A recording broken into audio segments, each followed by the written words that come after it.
Vítejte na mém YouTube kanálu. Welcome on my YouTube channel. This video will be in Czech, but at first I will say a few words in English or in my Czech English, better to say, so I hope you will understand. Video bude česky, ale nejdřív zase na úvod pár slov tou mojí Czech-English, aby z toho něco měli taky nečeský mluvící odběratelé mýho YouTube kanálu. So, dear friends, I have now here on the table two pieces of old professional amplifiers from England, made in England.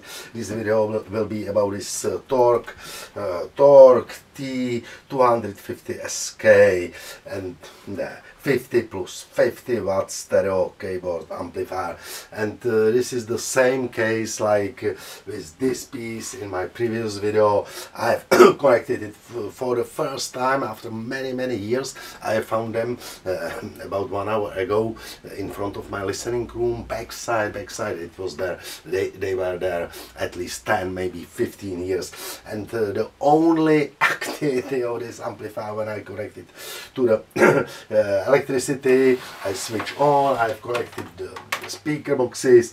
The only activity is that this lights the switch on and that I hear very quiet. I hear the trafo, so it's not totally dead, but I cannot receive the sound from this amplifier. And I also must comment, there are the old connectors, jack 6,3 as output for loudspeakers, and the right works, and in the left I cannot put it in. I don't know why. So this amplifier will be like this one for repair, and it's for sale, so you can find it later on my website Angelicaaudio CZ on the page professional amplifiers.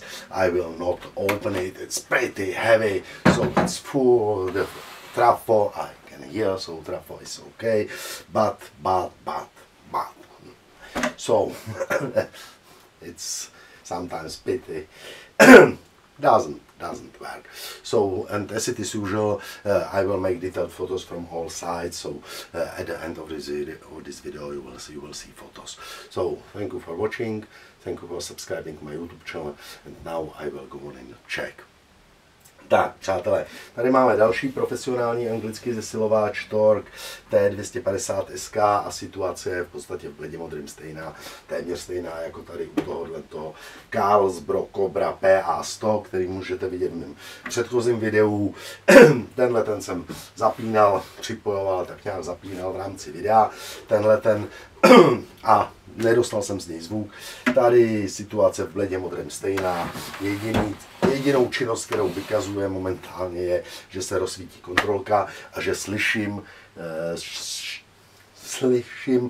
lehonký tichoučký bzučení trafa, takže trafo mrtvý není, ale zvuk jsem z toho nedostal, jak jsem před chvílí ukazoval v rámci týmu Czech-English, výstupy na reproduktory jack 6,3, pravej, teda right, teď ho vidíte vlevo, tam ho dostanu jacka a tady ho nedostanu, nevím proč, když se tam takhle podívám, nevidím to nějak ucpaný, čili nevím z jakého důvodu tam nejde. Jinak zesilovač vypadá velmi slušně, ale prostě zvuk jsem z něj nedostal. Nepolezu do toho, tady by to bylo náročnější to nějak povysouvávat, ale slušně těžký to je, čili kuchnutý to není. Pokud někdo máte zájem o zesilovač k opravě, pohrát si s ním, tak samozřejmě určený k prodeji, bude vystavený do prodeje u mě na webu Angelicaaudio.cz, a jak je to mým zvykem, teď udělám mému foťák a udělám fotky ze všech stran.